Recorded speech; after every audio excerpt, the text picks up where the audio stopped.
नमस्कार विद्यार्थ्यांनो, माझे नाव आहे पंकज मते आणि आज आपण सुरू करणार आहोत इयत्ता 6वीतला गणित विषयातला धडा क्रमांक 13वा, ज्याचे नाव आहे नफा तोटा. आता आज आपण सुरू करत आहोत त्याचा भाग क्रमांक 6. या भागात आपण शेकडा नफा व शेकडा तोटा यावरती सराव संच सोडवणार आहोत. तर चला सुरू करूया या भागाला.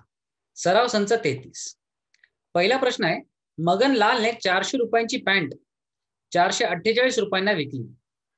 200 रुपयाचा शर्ट 250 रुपयांना विकला.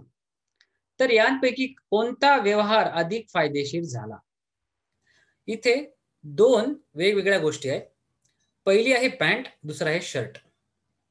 मगनलालने शर्ट आणि पॅन्ट हे दोन्ही वेगवेगळ्या रुपयांना घेतले आणि वेगवेगळ्या रुपयांना विकले. आता या दोन्ही व्यवहारांमध्ये पैकी कुठल्या व्यवहारात त्यांना जास्त फायदा झाला हे आपल्याला माहिती पाहिजे किंवा माहिती काढायची आहे. तर ती कशी कळेल? तर शेकडा नफा किंवा शेकडा तोटा या पद्धतीने. तर आपण काम करू, एकूण खरेदी किंमत आणि एकूण विक्री किंमत यांचा आपण शेकडा घेऊया, जेणेकरून आपल्याला कळेल कुठल्या व्यवहारात मगनलालला फायदा झाला. तर पॅन्टवर झालेला नफा कसा काढायचा? नफा कसा काढायचा? तर विक्री किंमत वजा खरेदी किंमत. तिथे विक्री किंमत होती 448 रुपये आणि खरेदी किंमत होती 440 रुपये, म्हणजेच 48 रुपये इतका त्यांना नफा झाला. परंतु शेकडा नफा किती झाला हे कसे काढायचे? त्यासाठी आपल्याला पॅन्टवर होणारा शेकडा नफा आहे A% असे मानू. मग आपण A% कसे लिहितो?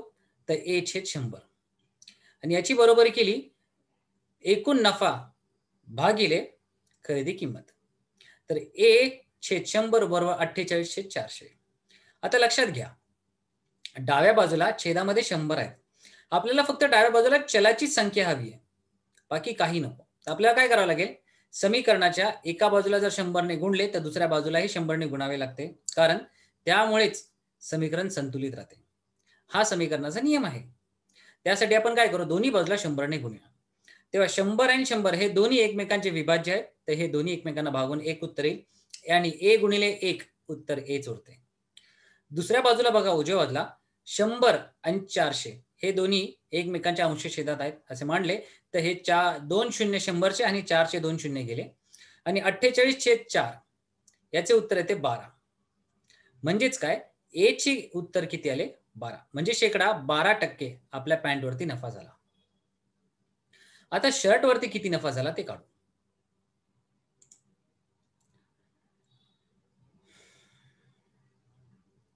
तर शर्ट वरती झाले नफा कसा काढतात? तर पद्धत तीच, विक्री किंमत वजा खरेदी किंमत. विक्री किंमत होती 250, खरेदी किंमत होती 200. तर 250 वजा 200 केले तर उत्तर आले 50 रुपये. तर 50 रुपये इतका नफा झाला. आता शेकडा नफा जर पाहिजे असेल तर कसा काढतात? तर शर्ट वरती शेकडा नफा जर पाहिजे असेल तर आपण त्याला B% असे म्हणू. B% म्हणजे काय? B/100. म्हणजे B इतका नफा झाला जेव्हा 100 रुपये इतका खरेदी होती. त्याचीच बरोबरी आपण कशावर करणार? 50 रुपये इतका नफा झाला जेव्हा खरेदी आपली होती 200 रुपये. तर 50/100 लिहिले बरोबर B/100 लिहिले.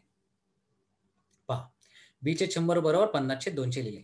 आता इथे आपल्याला डाव्या बाजूला फक्त चल हवे आहे, ते म्हणजे B. याचा अर्थ काय? आपल्याला डाव्या बाजूला 100 ने गुणले तर ह्या छेदातले 100 आणि अंशातले 100 दोन्ही एकमेकांना विभाज्य असतात, त्याच्यामुळे उत्तर 1 येईल. परंतु क्रिया ही नेहमी दोन्ही बाजूसही करावी लागते, कारण समीकरण संतुलित राहते. तर आपण दोन्ही बाजूला 100 ने गुणले तर काय झाले बघा, 100/100 झाले 1. ह्या बाजूला उरला फक्त B. तसेच ह्या बाजूला 100 आणि 200 हे अंशछेदात आहेत, तर 100 1 100 आणि 100 2 200, म्हणजे इथे फक्त छेदामध्ये 2 राहतील आणि 50/2 तर उत्तर येईल आपल्याला 25. तर पहा, B चे उत्तर आले 25. म्हणजे पॅन्ट वरती आपल्याला शेकडा नफा झाला 25 आणि शर्ट वरती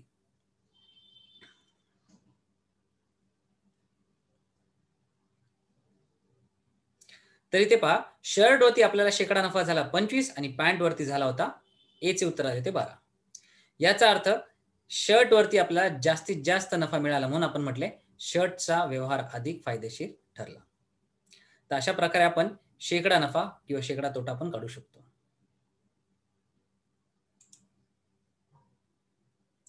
प्रश्न क्रमांक 2. रामरावने 4500 म्हणजे 4500 रुपयांस खरेदी केलेले कपाट 4900 रुपयांना विकले. तर श्यामरावने 3500 रुपयांची खरेदी केलेली शिलाई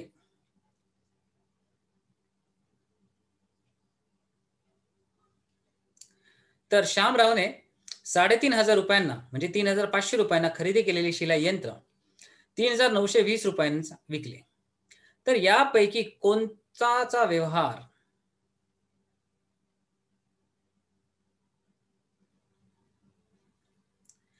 तर यांपैकी कोणाचा व्यवहार अधिक फायदेशीर ठरला?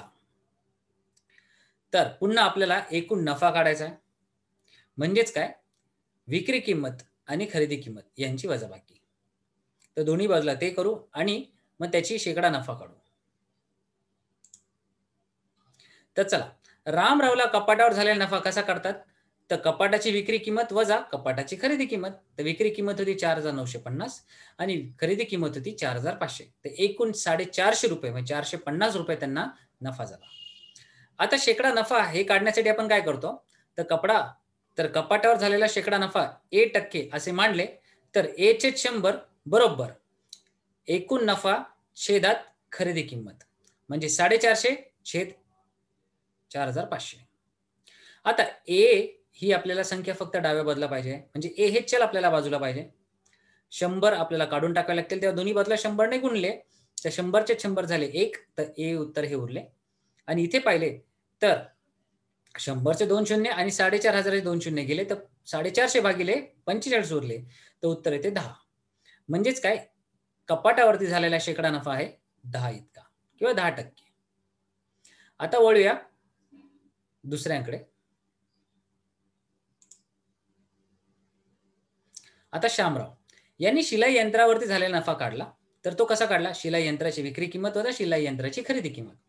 विक्री किंमत होती 4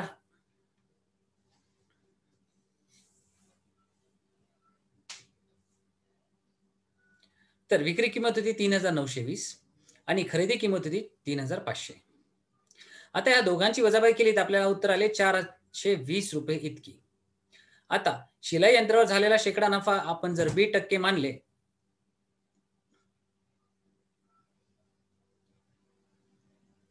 आता शिलाई यंत्रावर झालेला नफा जर आपण 20% असे मानले तर आपण लिहिताना कसे लिहितो? B/100 बरोबर 420 म्हणजे विक्री किंमत छेदात शिलाई यंत्राची खरेदी म्हणजे 420 छेद 3,500. आता दोन्ही बाजूला 100 ने गुणले तर इथे डाव्या बाजूला फक्त बी उरते आणि इथे दोन्ही 100 ला गुणले तर 3,500तले 2 शून्य आणि 100तले 2 शून्य गेले निघून. उरले किती? 420 छेद 500. आता आपला 7चा पाडा आपल्याला माहिती आहे 7 5 35 आणि 7 सके 42 म्हणजे वरती आले 60 खाली आले 5. 5 ने 60 ला भागले तर उत्तर आले 12 म्हणजे बी चे उत्तर 12. तर इथे पहा 12 ही संख्या मोठी आहे त्याच्यामुळे आपण म्हटलं श्यामरावचा व्यवहार अधिक फायदेशीर आपल्या इथे ठरला.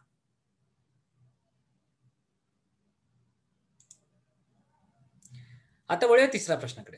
इथे पहा हनीफने 50 सफरचंदांची एक पेटी 400 रुपयांना खरेदी केली. ती सर्व सफरचंदे त्याने 10 रुपयांस एक याप्रमाणे विकली. लक्षात घ्या 50 सफरचंदाची एक पेटी 400 रुपयांना खरेदी केली आणि सगळी सफरचंदे 10 रुपयाला एक अशी विकली. तर त्याला नफा झाला की तोटा आणि तो किती टक्के झाला?